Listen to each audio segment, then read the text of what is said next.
yang saat ini kita rasakan, yang saat ini kita berada di dalamnya, yang di situ setiap amalan yang kita kerjakan, setiap ibadah yang kita kerjakan, setiap kebaikan yang kita niatkan untuk ibadah dilipat gandakan oleh Allah Subhanahu wa taala. Yaitu di bulan suci Ramadan ini. Dan kita bersyukur masih diberi Allah, masih ditakdirkan Allah untuk bisa beramal di bulan yang suci ini, di bulan yang penuh kemuliaan ini, dan memaksimalkan apa yang bisa kita lakukan dalam beramal soleh. Karena ini adalah sebuah nikmat yang kita saksikan sendiri, bahwa mungkin ada dari keluarga kita, saudara kita, adik kita, kerabat kita yang tahun lalu di bulan suci Ramadan masih ditakdirkan Allah untuk merasakannya, akan tetapi sekarang belum Allah takdirkan untuk bisa merasakannya. ومن رحمات الله عز وجل بنا أن كان شهرا واحدا نستطيع من خلاله أن نشد العزيمة على بذل كل ما نستطيع لتحقيق أعظم الأجور، وقد جعله أيضا وسخر لنا أيضا سبلا لعبادته كثيرة، بحيث جعل من المتاح لكل فرد منا أن يعبد الله عز وجل في كل وقت، فجعل لنا الصيام، وجعل لنا القيام، وجعل لنا ذكر الله عز وجل، وأيضا سخر لنا أن نجعل من عاداتنا أن نجعلها عبادة لله عز وجل، فنستطيع بالنية أن نحول نومنا وطعامنا وشرابنا وجلوسنا بين أهلنا إلى رفعة للدرجات وأجر يثاب عليه في هذا الشهر المبارك. Allah telah menjadikan banyak pilihan untuk beribadah, banyak cara untuk bisa memaksimalkan potensi yang luar biasa ini, potensi kita memenuhi pundi-pundi amal kita, seperti bisa bangun malam untuk sholat tahajud, bisa dengan mudah melaksanakan ibadah puasa dengan menghindari dan menjauhi apa-apa yang dilarangnya, dan juga terhadap zikir-zikir yang Allah tempatkan pada waktu-waktu. Dan dalam kita tidak mencukupkan pada semua perkara yang wajib, kita juga seharusnya memaksimalkan di semua amalan-amalan yang itu bersifat sunnah, dan memaksimalkan juga di perkara-perkara yang artinya tidak bernilai ibadah, kita ubah, kita jadikan perbuatan tersebut bernilai ibadah dengan meniatkannya untuk mengharap ridha Allah, untuk meningkatkan iman kita, seperti halnya tidur, seperti halnya makan, seperti halnya minum. Bahkan ketika kita membersihkan rumah, kita niatkan sebagai ibadah, insya Allah bakal dibalas dengan ganjaran yang serupa. وأيضا أيها الإخوة والأخوات جعل الله لنا أماكن مباركة أيضا، فليست كل بقاع الأرض متساوية، جعل لنا أماكن تتضاعف فيها الأجور، وجعل لها منزلة رفيعة. فمن هذه الأماكن المسجد الحرام والمسجد النبوي، وآخرها وهو موضوعنا لهذه الليلة ألا وهو المسجد الأقصى المبارك. Bagaimana Allah ciptakan waktu-waktu atau momen-momen yang di situ istimewa, yang di situ dilipat gandakan pahala dari amalan-amalan yang kita kerjakan.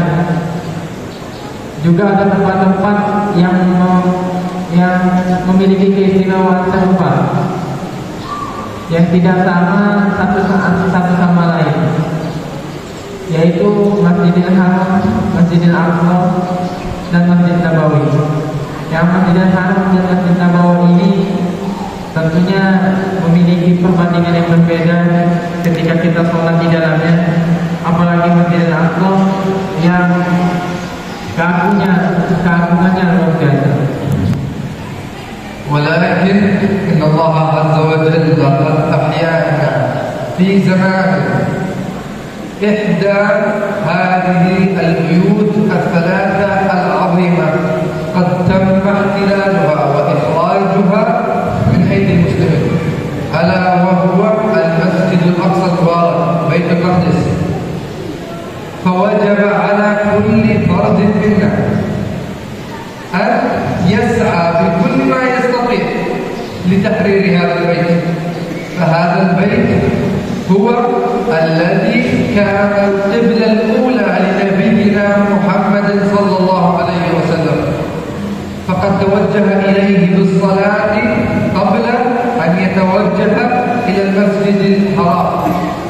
وأيضا كان المعراج إلى السماوات العليا كان بوابة للسماء بعد أن صلى نبينا محمد صلى الله عليه وسلم بالأنبياء جميعا فيه.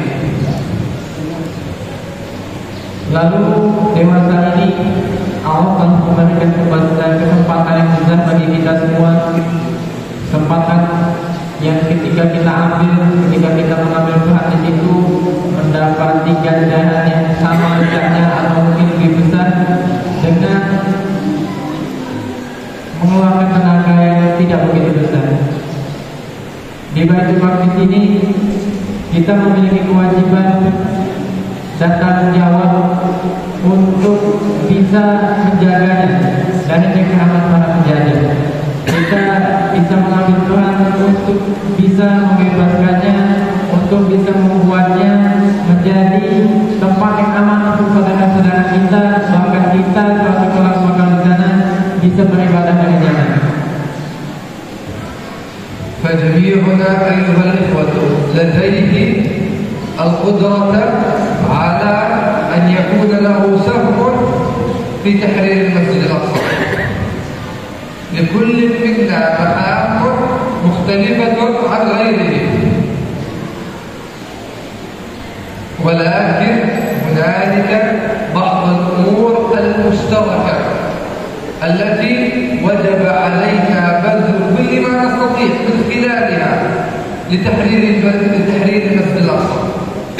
فأول هذه الأمور والتي باستطاعة الصغير والكبير الذكر والأنثى السعي من خلالها إلى تحرير بيت المقدس وفلسطين بشكل عام، ألا وهو الدعاء لهم. اجعلوا لهم نصيبا من دعائكم في كل صلاة. فإخوانكم في غزة وفي بيت المقدس وفي سائر فلسطين يسألونكم الدعاء، فلا تبخلوا عليهم بدعواتكم ولا تستهينوا بدعواتكم. اجعلوا لهم نصيبا منها في كل وقت يستحب فيه الدعاء. Dan mengapa kita harus bisa menjaga Masjidil Aqsa yang menjadi tanggung jawab kita? Karena ini adalah kiblat utamanya Muslim, kiblat yang Nabi Muhammad SAW melarang kepadanya sebelum dipindahkan ke Masjidil Haram dan menjadi tempat saksinya terjadi peristiwa Isra Mi'raj ketika Nabi Muhammad sholat dengan para nabi sebelumnya dan menjadi tempat tanah para nabi. Oleh karena itu kita bisa melakukan apapun yang bisa kita lakukan untuk bisa menjadikan Masjidil Aqsa ini terbebas dengan segera. Dan kita melakukannya seminimal mungkin. Ada 3 hal yang bisa kita lakukan. Yang pertama tentunya, dan ini paling minimal yang bisa kita lakukan ialah berdoa kepada Allah Subhanahu wa taala. Mendoakan saudara-saudara kita yang ada di sana. Mungkin kita tidak memegang senjata di sini, kita tidak memegang peralatan yang bisa membunuh musuh untuk bisa menyerang musuh.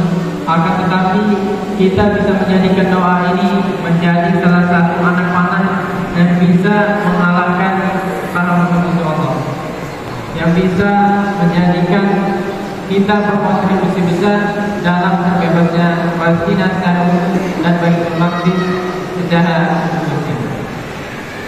وثاني هذه الأمور التي في استطاعتنا جميعا أن ندعم من خلالها إخواننا في فلسطين وفي بيت المقدس وغزة خاصة، ألا وهو بالصدقة وبالدعم المادي، فهم بأشد الحاجة إلى هذا الدعم، فهم وللأسف الشديد يفتقرون إلى جميع مقومات الحياة اللازمة للمعيشة. فعندما نتكلم عن غزة وهي جزء صغير من فلسطين، نتكلم عن 2 مليون مسلم، تم تدمير أكثر من 80% من بيوتهم، وتم استشهاد أكثر من 50,000 شهيد، وأكثر من 120 مصابا في سبيل تحرير بيت المقدس. هذا الذي نراه في غزة من التدمير والإبادة وهذه كل هذا الأرض ليست بسبب يوم واحد وهو 7 أكتوبر، وإنما كانت نتيجة تخاذل المسلمين، كانت ضريبة لتخاذل جميع المسلمين لأكثر من 70 عاما. Dan hal kedua yang bisa kita lakukan adalah membantu mereka dalam segi perekonomian dengan menginfakkan harta kita di jalan Allah untuk membantu saudara-saudara kita yang mereka saat ini sangat membutuhkannya. Ketika kita berbicara soal Palestina, kita berbicara soal Gaza, kita bicara soal 2 juta orang yang tinggal di Gaza. Saat ini setidaknya 80% dari mereka tidak lagi memiliki tempat tinggal, dan 20% sisanya memiliki tempat tinggal akan tetapi tidak layak lagi untuk dihuni, yang melindungi mereka dari dinginnya udara dingin saat musim dingin dan teringnya matahari di musim panas. Dan mereka diantaranya juga hanya bisa tinggal atau mengungsi di camp-camp yang disediakan oleh lembaga kemanusiaan dan sosial. Dan bicara soal penyerangan ini, kita bukan bicara sejak 7 Oktober sekitar 15 bulan yang lalu, akan tetapi hal ini telah dimulai berpuluh-puluh tahun, setidaknya 70 tahun lebih, hampir hanya angka 80. Dan hal ini mungkin bakal terus berlanjut jika kita tidak menambahkan, tidak membuat diri kita berkontribusi terhadap perjuangan mereka. وآخر هذه الأمور والذي لا يقل أهمية عن سابقين وباستطاعتنا جميعا أن نفعل هذا الأمر لتحرير بيت المقدس، ألا وهو بنشر الوعي ونشر التفقه والتعلم بشؤون بيت المقدس وبشؤون هذه القضية المباركة. وجب علينا جميعا أن نكون سفراء لبيت المقدس في أماكننا، فوجب علينا تعلم هذه القضية أولا بأنفسنا، ومن ثم نشرها بين أبنائنا وبناتنا. وجب على الآباء والأمهات أن يعلموها لأطفالهم وبناتهم. وجب على المعلمين أن يعلموها لطلبتهم. وجب عليكم المساهمة في نشرها في وسائل التواصل الاجتماعي وبذل كل الطرق المتاحة للسعي لنشر هذه الفكرة. فأنا على سبيل المثال أيها الإخوة من الجيل الثالث الذي خرج من فلسطين ولم نستطع أن نعود، ولكن بفضل الله عز وجل ثم بفضل توريث هذه القضية جيلا بعد جيل بقيت ثابتة بإذن الله عز وجل، بل وانتقلت إلى شعوب المسلمين كافة، بل وأيضا انتقلت إلى الشرفاء من جميع الأمم والأديان.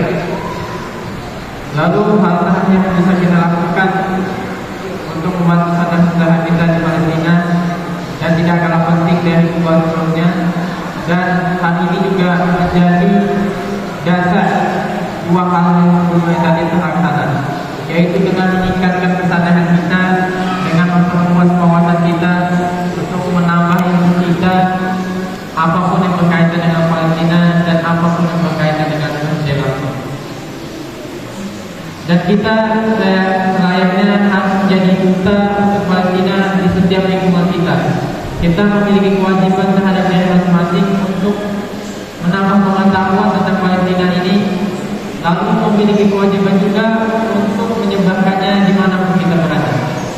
Sebagai orang tua, kita mengajari anak-anak kita, sebagai guru kita mengajari murid kita, sebagai apapun profesinya, apapun kita berada di lingkungan apapun kita berada, kita menjadi duta dan kita menjadi orang yang menyebarkan soal Palestina ini dan menggunakan semua fasilitas, semua media yang ada, menggunakan apapun yang tersedia untuk menyebarkan hal ini, untuk tumbuh kesadaran bahwa tanggung jawab ini adalah tanggung jawab bersama, untuk menghadirkan rasa keterpanggilan bahwasanya keagungan dan kedudukan Masjidil Aqsa itu sangat berarti bagi dunia Islam.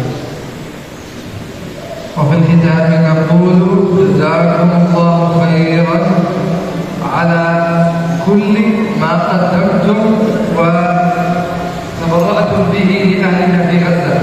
كنتم وما زلتم من أصحاب المدد وأصحاب العون لإخوانكم، تبارك الله بكم وبارك بأموالكم وبارك بأبنائكم. نسأل الله عز وجل أن يديم هذه النعمة عليكم وأن لا يحرمكم منها، وأن يتقبل منكم كل صالح أعمالكم، وإني داع فأعملوا. Lalu beliau menyebutkan bahwa ketika hal ini harus dilanjutkan, yaitu kita harus mewarisi kepada anak-anak kita selanjutnya, mewarisi kepada generasi selanjutnya tentang Palestina ini, karena tidaklah mungkin kita bisa mengingatkan mereka atau menjadikan mereka sebagai penolong yang sesungguhnya jika kita tidak siapkan kesadaran ini. Dan beliau sendiri merupakan generasi ketiga dari orang-orang yang terusir dari Palestina secara langsung pada tahun 1948 dan masih tidak bisa kembali ke sana, ke kampung halaman mereka, ke tanah ayah mereka sendiri. Dan sebagai penutup, beliau mengucapkan terima kasih kepada kita semua yang telah bisa menerima beliau di sini. Beliau pertama kali keluar dari negaranya dan langsung ke sini, ke Indonesia, dan pertama kali juga ke sini. Dan berharap kepada Allah Subhanahu wa Ta'ala menjadikan ini tidak menjadi pertemuan terakhir, kita bisa bertemu lagi di pertemuan selanjutnya. Dan sebagaimana Allah telah mempertemukan kita di sini, beliau berharap Allah bisa mempertemukan kita bersama-sama nanti bisa masuk ke Masjidil Aqsa dan sholat di sana. Dan beliau mengajak kita berdoa bersama, dan beliau akan memimpin doanya untuk mendoakan saudara-saudara kita. Allahumma salli wa sallim wa barik ala sayyidina Muhammad. Allahumma inna nas'aluka ya Allah ya wahidan ya ahad ya fardan ya samad alladhi lam talid wa lam tulad wa lam yakun laka kufuwan ahad. Allahumma inna nas'aluka bi khayri ma sa'alaka bihi nabiyyuk خير ما سألك نبيك. اللهم إنا نسألك بأسمائك الحسنى وصفاتك العليا. اللهم إنا نسألك بكل اسم هو لك سميت به نفسك أو أنزلته على أحد من خلقك أو استأثرت به في علم الغيب عندك أن تجعل القرآن العظيم ربيع قلوبنا وجلاء همومنا وأحزاننا. اللهم ذكرنا منه ما نسينا تلاوته آناء الليل وأطراف النهار على الوجه الذي يرضيك عنا. اللهم إنا نسألك يا رحمن يا رحيم أن تنزل على أهلنا في السدد والصبر والثبات أضعاف ما ينزل بهم من البلاء. اللهم احفظهم من بين أيديهم ومن خلفهم وعن عبادهم وعن شمائلهم ومن فوقهم، ونعوذ بعظمتك أن يغتالوا من تحتهم.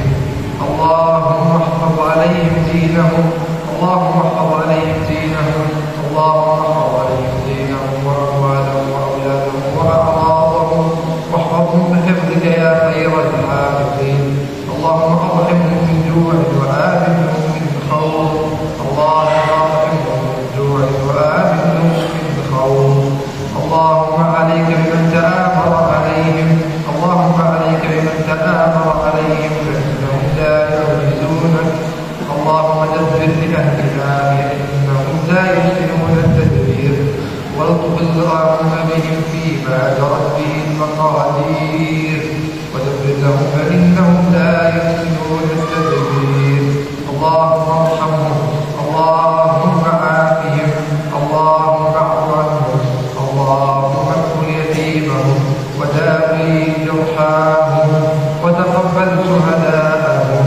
اللهم إنا نسألك يا عظيم أن تبارك في أهل هذه البلدة سماءها وأرضها وزرعها يا رب العالمين.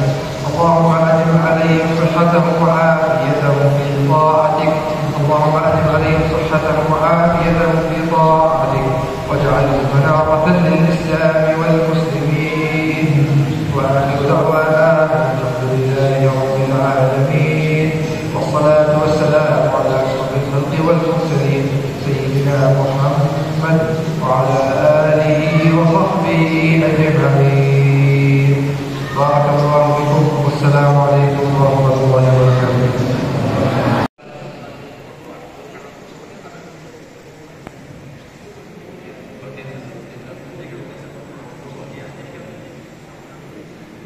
Kami minta kesediaan langsung juga dengan Pak Kepala Desa Kondoa, karena ternyata dua desa, Desa Donggala dan Desa Kondoa.